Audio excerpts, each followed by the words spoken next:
Yeah, whenever you have an opportunity to play in front of your home crowd, you want to show your appreciation for them taking their time and efforts to come here. And I thought that we were able to do that with our energy and our effort at times. Hopefully, we can understand how important it is for us to sustain that. So I just like to say that. So it's always a pleasure to be in Strahan and to have the home crowd cheering for you, like we did tonight. So, but that's a well-coached team. Coach Brooks is a mentor of mine. Myself and his son are very, very good friends. I actually coach his son Casey, who's on the team. It's a pretty emotional game for me. His assistant, Aaron Proctor, worked with me with Texas Pro. So it's a family affair. They're going to be really, really good. They have some players that were out due to injury. So it was important for us to try to, you know, kind of contain their guards. We thought that their guards were the better players, and I thought that with the help of Nigel and Nate being where they needed to be on ball screen defense, I thought that we were able to do that with great ball pressure from our guards all night. So super excited about the victory tonight, and we took a step in the right direction today.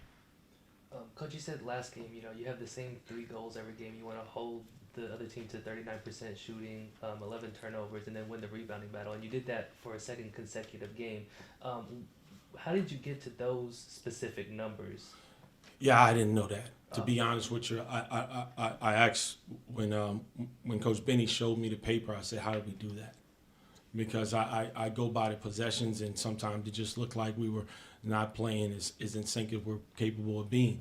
But listen, I attribute that to the play from guys like Nigel and Tyrel, who just don't give up on plays. Play with the type of energy and effort you need to every time out.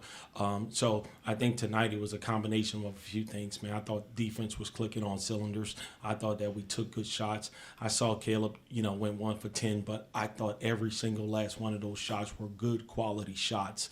So we took care of the ball. I thought we cut pretty hard offensively. I didn't think we tried to force many things, and then, I challenged our guys. We're getting our butt kicked on the glass just a little bit, so I challenged our guys. And whenever you challenge guys like Tyrell and Nigel, they're going to step up. So, just guys buying in and taking steps to do the things that they know that we do every day in practice.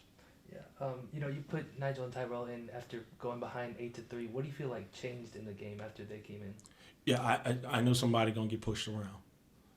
Those guys compete at extremely high level. And I don't have to, very seldomly do I have to ask them to do anything twice. They're pleasers. Those guys are fully bought into what it is we're trying to do here. And I'm not saying that any of the other guys aren't, but sometimes when these guys know that they're responsible for giving us a spark, and that's exactly what they did. And they set the tone, and I thought it was hard for Lamar to kind of compete with the type of energy that these two guys brought throughout the course of the night. Coach, you're talking about you love playing at home. You're now 4-0 to start the season playing at home. How does that make you feel? It makes us feel really good. Hopefully I can get even more people in the seats here. But certainly when you have an opportunity, because we don't too much in non-conference have an opportunity to play at home. Most of our games are on the road early on. So, and then it's just great to see the smile in people's faces. These guys get a chance to play in front of their friends and their family, because they don't get a chance to go home very much. So, and then just, the pride of Bobcat, nation is just something that is unmatched. For Nigel and Tyrell, when y'all go into the game, y'all had that 13-0 run. What do you feel like was kind of clicking for the team during that stretch? Like Coach said, like we come in, pick up the energy. So I think the first thing was the energy was picked up, and when that picked up, we started running and moving around faster, and that's when we picked up the run.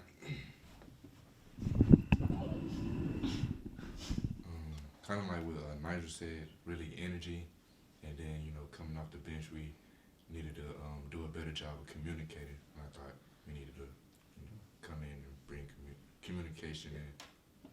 Tyrell, can you tell us a little bit about coming to Texas State this year? What brought you here, and how you felt like you fit into the team so far?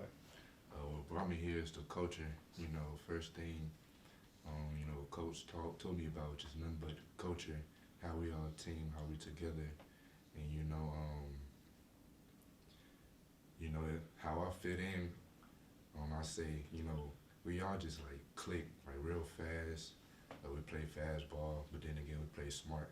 Yeah, that's where I fit in. Coach, can you talk a little bit about bringing Tyrel in and how you feel like he's developed a role on the team? Yeah, Tyrell was a huge recruit for us. It was something that happened early on where where he was committed to Jacksonville in the early period. They had a coaching change and he came available.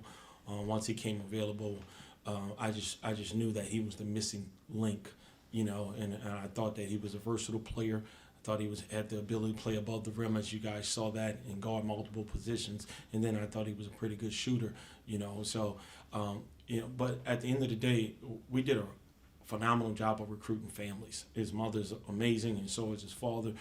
Quality people, and we knew that we were going to get someone that was going to represent not only himself, the university, but our program very well. Coach, for the past 5 games, you've held your opponents to less than 60 points. Defensively, how does that make you feel? Man, I'm elated.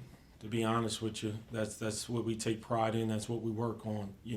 Coach Suzanne Fox, she does a great job of sending me little messages here and there, and she after we won that game, she said, "You get what you emphasize."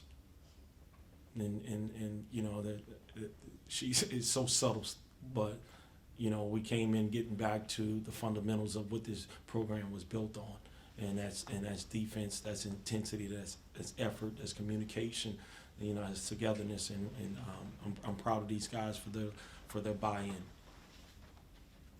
For Tyrel and Nighael, can y'all talk a little bit about the buy-in on defense and why you feel like the team's done so well this season on that end? Buy-in on defense comes from the culture standpoint and our setting the standard.